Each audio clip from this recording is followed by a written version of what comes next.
Hello, everyone, and thank you so much for joining us this afternoon. My name is Hannah Crapone. I'm the Content Marketing Manager at Certiport. We're so happy to have you join us for our first IC3 Academy webinar today. This presentation is being recorded, so all registrants will receive a link to the full recording via email after the presentation. We have set aside time at the end of our presentation today for a Q&A, so if you have questions during the course of our comments today, feel free to drop those into either the Q&A or the chat feature, and we'll make sure to answer those after our presenters have finished. So today our topic is implementing the new IC3 Global Standard 6. We'll be learning from Sabrina Beck and Kenneth Masteller of Certiport.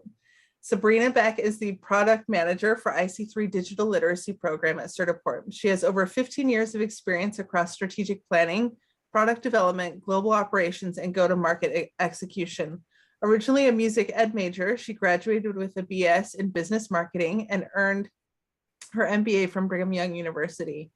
A mom to 3 children and 3 tail-wagging boys, Sabrina has devoted her career to understanding what people need and building products that help them improve their circumstances and succeed in reaching their goals. She's pleased with the work the IC3 team has done to be part of the solution in improving digital literacy skills worldwide. Kenneth Masteller is the product marketing manager for the IC3 Digital Literacy Program. He has over 15 years of experience in marketing across different job roles in the field. He earned an MBA in Business Support Services and a BA in Public Relations from Utah Valley University. Kenneth is passionate about digital literacy and works with the Global Digital Literacy Council to support global standards and access and accessibility to foundational digital skills.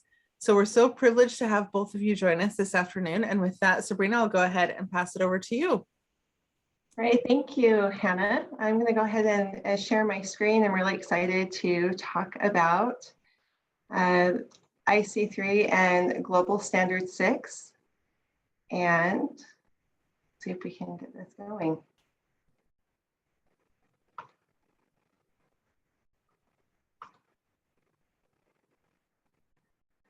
All right, can you see my screen okay?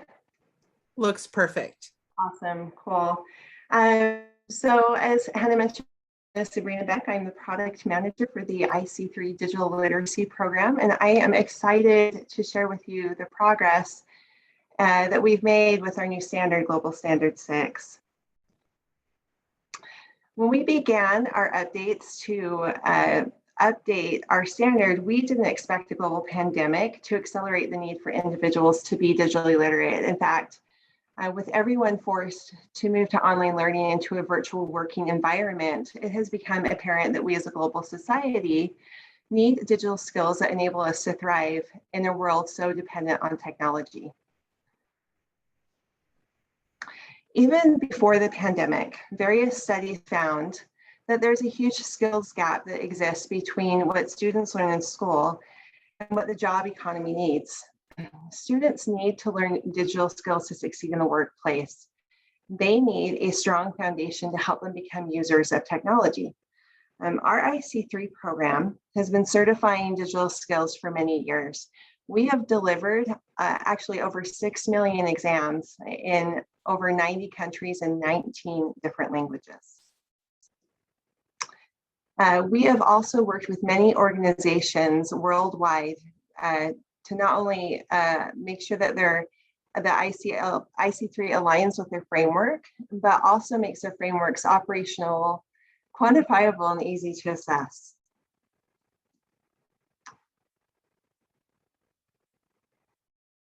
The IC3 program was originally designed with 3 specialized exams resulting in 1 certification. Although this has been the format for IC3 standard for many years, we asked ourselves, what can we do to improve IC3 to ensure that we are still meeting the educational needs of individuals? To answer this question, we evaluated what digital literacy means today and what learning formats are most effective. We reviewed current digital literacy frameworks and learning requirements from all over the world. Using the competencies from these frameworks as a backbone to an in-depth survey, we asked international educators, digital literacy policymakers, and business decision makers, including members of the Global Digital Literacy Council, what digital literacy skills they feel are necessary for success. Through this survey, we identified 82 unique and important competencies that directly relate to digital literacy, including those related to cloud computing, mobile technology, and personal online safety. Next, we asked dozens of digital literacy educators to assess the levels of importance and of difficulty of these 82 competencies.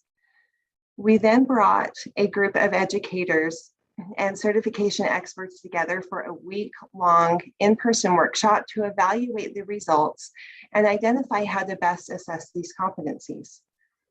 Finally, we reviewed our initial results with the members of the Global Digital Literacy Council and integrated their feedback into the initial release of the Level 1, Level 2, and Level 3 exams. Throughout this process, we took care to map the competencies from the ISTE framework with the competencies in the new Global Standard 6. We worked with ISTE to validate this alignment, and we received the ISTE seal of alignment at the end of last year. From our work, we confirmed that the definition of digital literacy is ever evolving with changes in technology and in-demand job skills. Key competencies have shifted even more towards mobile and online technologies and cloud-based computing. Also, the relevance and importance of key competencies is influenced by the industry of those we surveyed. For example, a trainer we surveyed works in app development. He felt that coding competencies are very relevant and very fundamental to digital literacy. However, a school educator we also surveyed felt that although coding is very important, it is a more advanced competency that a learner should start to master at a more advanced comprehension level. Educators know that learners learn more effectively when competencies are taught at their level of understanding and in a one-on-one environment. As a result, they tend to use personalized learning models that focus on comprehension, are interdisciplinary, and allow for customization. So what did we do with our findings? During our week-long workshop, we improved on our definition of digital literacy. This definition emphasizes how possessing knowledge of key competencies gives learners the ability to navigate through our modern digital environment. The result of these efforts is a new program that engages with learners at 3 different points of their digital literacy development. Global Standard 6 is designed to support learning by certifying these 7 key competency areas at 3 separate levels. Cloud computing concepts are incorporated throughout the standard, especially in content creation and collaboration competencies. Mobile computing has become a huge part of our daily lives. It is the environment in which digital citizenship and communication takes place. Personal online safety and device security are particularly important areas of concern for both parents, educators, and employers. So let's take a closer look at the comprehension-based program model we have adopted for Global Standard 6. I want to use an example of the knowledge tested in the content creation area for each exam. This first competency is considered a foundational competency and is assessed in Level 1. The second competency is an intermediate competency, layers on the knowledge in Level 1 and is assessed in Level 2. This third competency is an advanced competency, again, layering on the knowledge learned in Level 2 and is assessed in Level 3. This model provides educators with a personalized and customizable approach to certifying digital literacy. Because each level covers all key competency areas, each level stands as its own certification. The comprehension-based program model means that the certifications are stackable and makes implementation of Global Standard 6 customizable based on the learner's needs. We like to look at it this way. Level 1 certifies candidates know foundational concepts related to the 7 key competency areas. Level 2 certifies candidates' ability to do tasks that demonstrate their skills in working productively in an online environment. Level 3 certifies candidates' ability to lead by demonstrating skills related to managing systems and processes, solving problems, and providing guidance to others. Also, I want to emphasize that when a candidate successfully passes all 3 certification exams, they earn a master's certification in digital literacy, which puts them on the pathway to becoming workforce ready. These changes in the framework make implementation much more versatile for schools and allows institutions to implement the program in middle school, as shown here, by spreading the exams over grade levels, or choosing to integrate digital literacy certification between middle school and high school. The certification and learning materials were also designed in such a way that 2 levels can be taught in one course, helping students to have a solid foundation with digital skills and help them pursue additional certifications within other Certiport programs. Certiport also offers a full solution packaging for learners and helps them to fully make sure that they're fully equipped to master digital literacy. We offer many options to help you bundle learning materials that you need most so that you can spend more time teaching your students and less preparing your lessons. And moving forward, the development of the Global Standard 6 will be ongoing for some time. We want to make sure that the standard is very relevant to today's emerging technologies.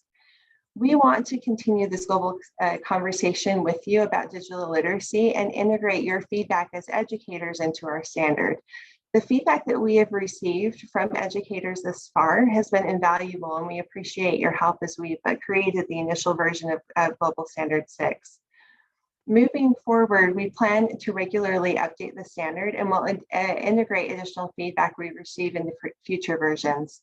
Regular updates will help keep the standard relevant and enable us to integrate these skills related to emerging technologies a lot more quickly. Finally, we want to hear from you about how you're using Global Standard 6 in your classrooms, and we love hearing how you're doing. So we do want to put a shout out for you to reach out to us and tell us about your success. Finally, I want to thank you for your devotion to digital literacy. The work you do in your classrooms is so important and it's so critical. I look forward to our continued collaboration as we work together to close the skills gap and enable our students and our communities to easily navigate through our digital world. So thank you. Thank you so much, Sabrina. We have actually a few questions that have been dropped into the chat. So between you and Kenneth, hopefully we can answer all of these. The first one comes, do you want to tell us a little bit more about how GS5 is different than GS6 or any of the other previous versions of IC3, how those are different? Sure, I'd be more than happy to talk about that. So for those of you who are very familiar with GS4 and GS5, we just retired GS4. But GS4 and GS5 the competencies were put into buckets. So we had key applications, computing fundamentals, and living online. And each exam covered just the information within those buckets and expected to have the upper level of understanding in order to be able to earn that credential. And I think that's the biggest thing, is that those exams were just credentials, and you needed to earn all 3 certifications, or you needed to pass all 3 exams to receive the certification. With the switch to focusing on comprehension level, we made sure that all of the all of the exams covered all of this 7 key competency areas, and it's more robust and allowed for each exam to be its own certification.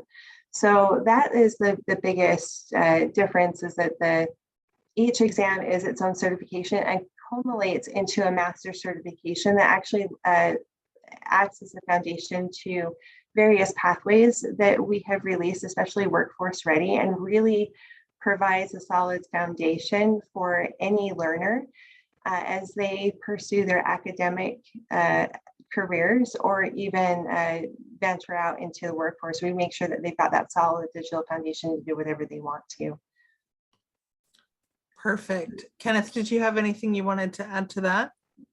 I was going to say that it's a great step into information technology and other IT fields, as well as it really gives them kind of that foundation to be familiar with the terminology and the hardware and different aspects of digital literacy that prepare them if they're going to go down a technical pathway or not. This is something that there's broad application in this, as you know, there's a big difference between being simply a consumer of technology and actually taking that technology and putting it to work for you. And this really is the launch ramp for going into all these different directions. It's essential. It's used across all the different career clusters and industries, and probably one of the top 3 most demanded skills in workforce today. So.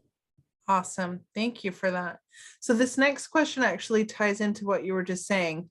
The question is, aren't students pretty tech savvy simply from growing up with technology? How does this take them to the next level? So I think that's one thing that we tend to assume, is that because these students, this younger generation has grown up with technology, they automatically know how to use it. And just understanding how to open up your favorite app and to communicate with your friends doesn't necessarily mean that you understand, that they understand how to be safe online, that they understand how to identify phishing scams and fraud, and also how to appropriately interact with other people and to verify information. And so there is still a lot of skills that students, that these young people need to understand, that just having a mobile device or having access to technology is not necessarily going to teach them. And that's what we've really focused on with this new standard, is making sure that it's very relevant, that we do show them how important it is to send appropriate email, what type of communications that you can use, whether you choose to text or use messaging apps, when it's appropriate to send emails, and what type of information is actually safe to share online, and understanding what your digital footprint really is. So there's a lot that students don't understand, that we've been able to really identify and help to be able to make it very relatable as well, so that it really hits home and they understand. Thanks, I love Sabrina. that. And someone actually just dropped into the chat. Thank you for making the statement that tech awareness does not equate to being tech capable. So I love that. Kenneth, did you have something you wanted to add? I'm sorry, I interrupted. No, you're totally fine. I was going to say, I think that response actually leads into Medina's question. Does the IC3 program provide introductory to Microsoft 365 and Google Docs? The easy answer to that is yes, it does cover on the key applications. However, IC3 is agnostic. We do not put a preference over Microsoft or Google, but both of those do. It does lead into how to use the key applications across either platform. So, perfect. So speaking of content within the exam, so one of the questions is, does IC3 align with ISTE's digital literacy standards, and are there other standards that it also aligns to? Yes, absolutely. In fact, we worked really closely with ISTE to make sure right from the very beginning, we wanted to make sure that that our new standard aligned with ISTE. It aligns with DigComp. We looked at all of the requirements from every state, as well as UNESCO and a lot of frameworks internationally from the European Commission. We actually use those as a foundation as we started with development. We had a mapping already with GS5, but we did a clean slate and looked at the requirements from all these different frameworks and put together a very, very in-depth survey, and had a lot of digital literacy experts fill that out and rank the importance and validity to all of those standards. We found a lot of new skills that weren't included in those as well. And so we tried to push the envelope with GS6 and really be a thought leader in what digital literacy means today. And we've been involved in these conversations with ISTE and with DigComp on developing new standards, as well as they move forward in improving their frameworks. Can we back up one second? There's some questions in the chat that I just want to make sure we're addressing. Medina had also asked, what has been the track record for adults who need to reskill or upskill as a result of the COVID pandemic? I just wanted to touch on that. I have it's anecdotal, but we work with Plainfield Library in New Jersey, who does upskilling. They obviously couldn't do it in person during the pandemic, so they just moved into a remote learning type environment, and have continually been delivering IC3 program as well as the Microsoft Office program, and are having great success with it. They've had such good success with it that they've actually expanded it out to multiple libraries throughout the county in different cities, and have crossed into about 2 other counties, maybe 3 at this point. I'm not exactly sure. But yeah, the need to help upskill and reskill adults as a result of the pandemic is being addressed actually really, really well through the IC3 program. It's given them those foundational skills, to know how to collaborate, to work across, cloud-based platforms, applications, working on the same PowerPoint when you're sharing through Teams and things along these lines, stuff that we've all been dealing with in the workforce as well. So it's really addressing that need really well. And then there's another question from you, Medina, a little bit further about who wants to enter the IT field, but they aren't familiar with technology. I don't think that this is something that we are pushing as something like this is to help bring you up to be familiar with technology. I think a lot of the students and the people that are taking and benefiting from IC3 are ones that have a basic understanding of technology, and it's just really kind of fine tuning and bringing in these aspects that are specific to the various applications of technology. So I know a lot of kids that my daughter, actually, I have a younger daughter that's just starting high school that thinks the IT field's a great option for her. She also wants to go into the FBI, but we'll see what happens. And she knows how to use her phone, and she knows how to use her computer, and she knows how to do all that. But they don't, she doesn't necessarily have the understanding of the applications about how to functionally put them to work for her.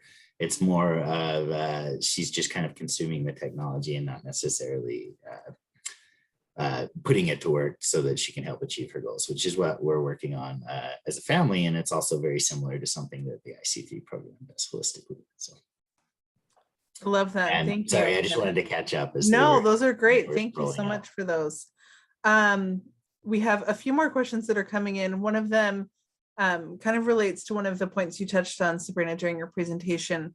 When do you plan to update IC3 again, since technology is always changing, or is this going to be something that's ongoing with this particular version? So that's actually a great question. So in the past, we've updated IC3, it seems like every 5 or so years. And obviously technology changes so quickly, and 5 years is a very, very long time, and things become antiquated and outdated very, very quickly. So we actually are working with the Global Digital Literacy Council, keeping conversations open, and keeping them ongoing about what digital literacy is, and looking at what technologies are emerging and what job the workforce, like employers, are looking what skills they're looking for, and looking at how constantly doing a review to make sure that we've got the standard as relevant as possible. So we do not plan to wait 5 years to release the new one. In fact, we do have a plan on doing what we call annual maintenance updates to make minor adjustments to the standard as we see necessary. And we do rely on our subject matter experts and the GDLC in order to be able to tell us what is relevant and what is not. And so we're already in conversations about adding some additional information to some additional competencies and potentially adding some specialty exams. But the biggest thing that we want to do is to make sure that we can tie Global Standard 6 into relevant job skills, and also help it be that strong foundation that really leads into other certifications and into various pathways to help candidates have the skills they need to be successful. Thanks, Sabrina. I think that actually leads in pretty well to a question that just came in from Mohammed. Are any certificates included after this, or is there any need for us as one of the organizations that runs Autodesk courses in Malaysia? I'm going to step in and answer that. And I think, yeah, I think this provides a great foundation. I think that if you're already offering Autodesk and trying to teach this and Autodesk at the same time, you're probably too far down the road already. Most of those people that are taking Autodesk and learning how to use these AutoCAD programs probably already have the foundational knowledge of the key applications needed. Autodesk, I don't have specific experience. I don't have any personal experience with it. I've never done anything in AutoCAD, but I look at Adobe Creative Cloud and some of these things that have similar functions and similar capabilities. And a lot of the stuff that's covered in IC3 around the applications would give you a general sense. I think that there would be a tiered approach. There might even be, a need to take some Microsoft Office or some of these other things in between before you get to Autodesk. But it's still a runway. It's an iterative process where you're starting with the foundation, then you're building on a little bit more of the specialized skills, and eventually you're reaching to the point where it's really niche in the aspect that, hey, let's learn Autodesk.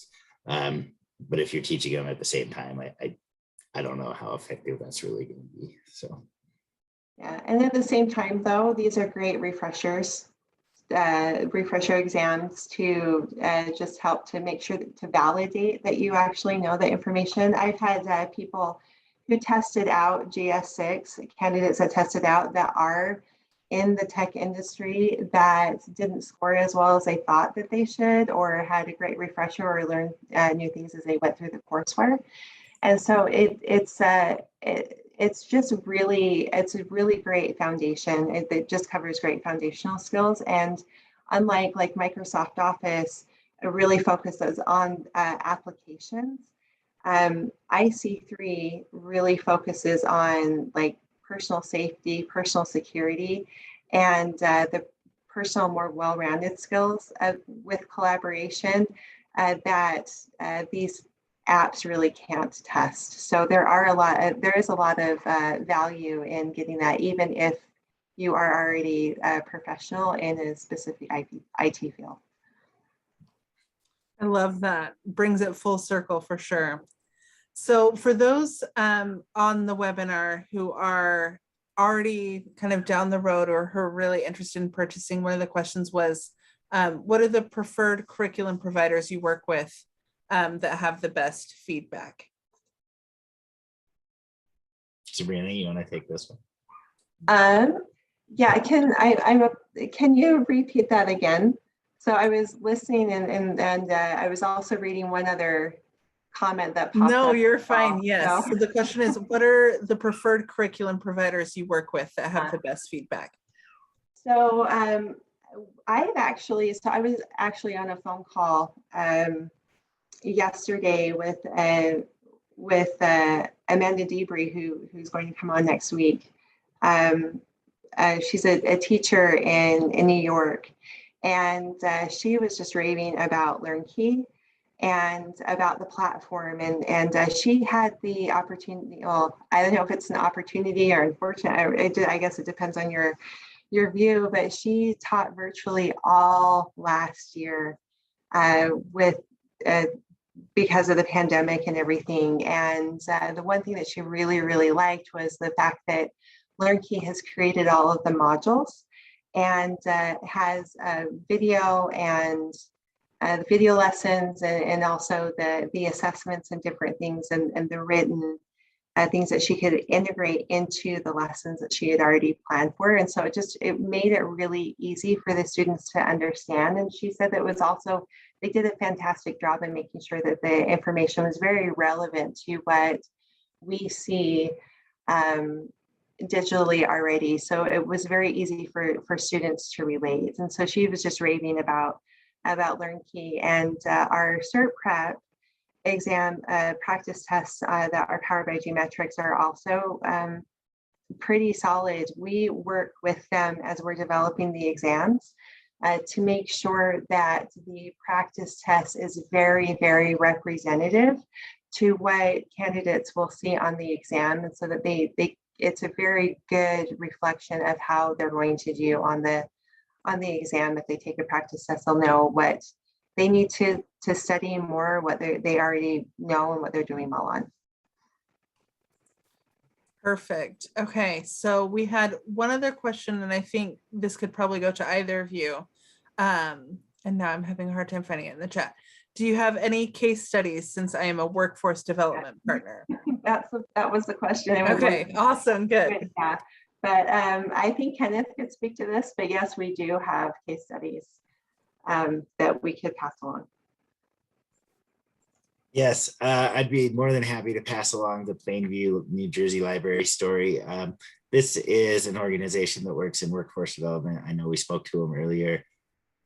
We have Regina Brack, who is an educator for that program, who comes on and speaks at various events, and we can put you in contact with her if you'd like to discuss a little bit.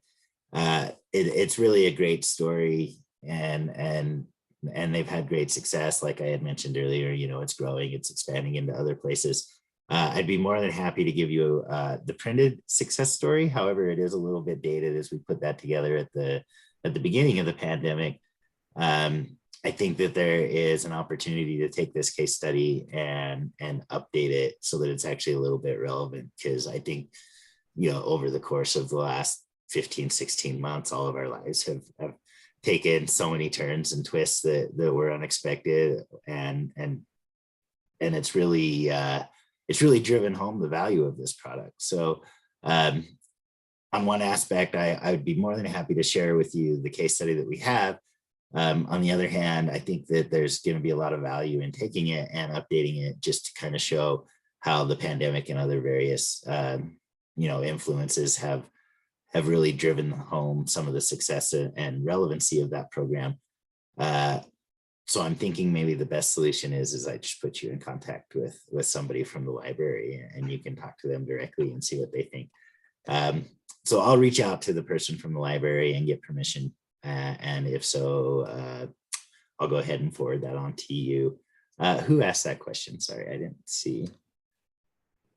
That was in the chat. That's Medina. Medina, if you want to send me your email address, you can email me. I'll put it right here into the chat. And we've had a couple requests, Kenneth, for you to type the name of that library into the chat as well. Okay, and the library is Plainfield, New Jersey Public Library. There we go. And Perfect. okay, Elizabeth and Medina, if you guys want to just email me your contact information that I put in there, obviously I'm going to have to reach out to the library first and just make sure that it's okay that I send people their way to speak to them before I don't want to just take the liberty of sending you without getting that information. But I will reach out. Scott over there is knowledgeable. He's the director of the program, and if he's okay with it, I'll go ahead and share the contact information with you guys here in the coming days. So. We have that request, Kenneth, coming from Troy as well in the Q&A. Oh, okay. Perfect. Yeah, that'd be great. So like I said, just drop your emails to me. Just send me an email with your email address and I'll respond to you with the case study that we have as is while I'm working on getting permission for you guys to speak to them directly in the meantime. Wonderful. Well, we don't have any other questions that have come through. So any final thoughts, Kenneth or Sabrina, that you wanted to share with our attendees today? No, I think this was pretty well rounded. We covered everything that I was expecting to cover today. So Sabrina, do you have anything? Me too. I'm excited for the direction of digital literacy and for the new framework and for the flexibility it provides to educators and to institutions to be able to implement this. And as always, if you have any questions, feel free to reach out to me. I'd be more than happy to chat further. Wonderful. And for those who might not have seen either Kenneth's or Sabrina's information in the chat, you're more than welcome to respond to the follow-up email that we'll be sending out with the link to the full recording here today. Just respond to that and I will be happy to direct you their way. So thank you so much for joining us this afternoon, everyone. If you have any further questions, feel free to reach out to us or our team. We're happy to answer those for you. And we look forward to seeing everyone on next week's webinar, same time next Wednesday. So thanks so much for joining us, everyone. Have a great afternoon. Thank you.